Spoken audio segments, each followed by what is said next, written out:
Okay, world history students, I know you have explored the Vietnam War in a great degree in U.S. history too, but I want to provide for you just a brief recap and provide for you some more of a deeper global context for how the United States comes to Vietnam in the 1950s and 60s and 70s. A lot of the roots and reasons behind eventual American involvement in Vietnam goes back to European colonialism in Asia, particularly French colonialism. Southeast Asia, the area of Asia that would today comprise the nations of Vietnam, Laos, Cambodia, and Thailand, would have been part of a broader old European colonial empire by the French called French Indochina.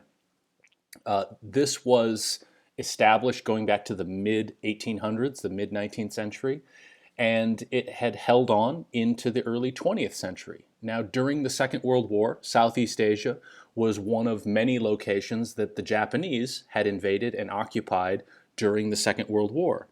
And the effort to expel the Japanese was led not necessarily by the Europeans, although the British and the Americans are going to play a role in that conflict, but the fight against the Japanese is going to be led by a Vietnamese nationalist group. And in 1945, this nationalist group in what would become the nation of Vietnam wanted its independence, and it felt it had been justified in earning its independence because it had expelled the Japanese largely on its own power without outside help.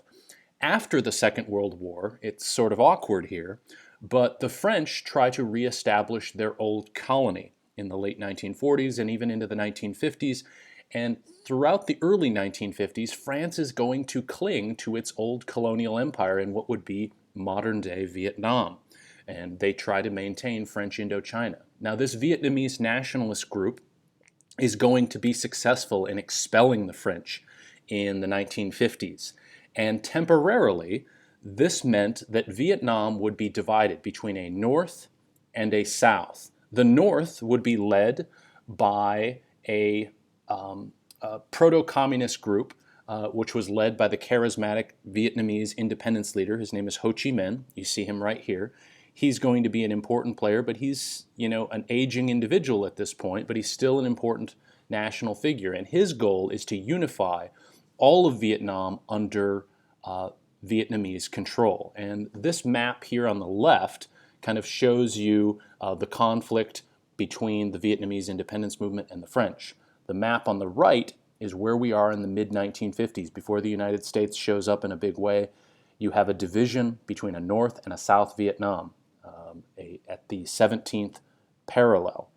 The North Vietnamese are communists, and they want to unify with the South. The South is, on paper, non-communist, but there's a lot of social division there.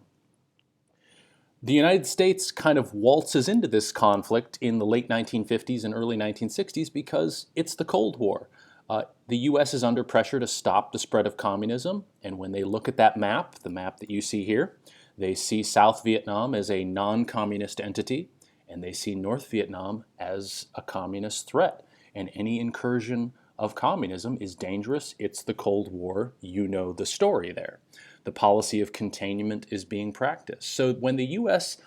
begins its involvement in the Vietnam War, it is informed by these Cold War fears that if you give an inch to communism anywhere, even if it's in a seemingly inconsequential part of Southeast Asia, you will be giving an ideological and political propaganda victory to the communist.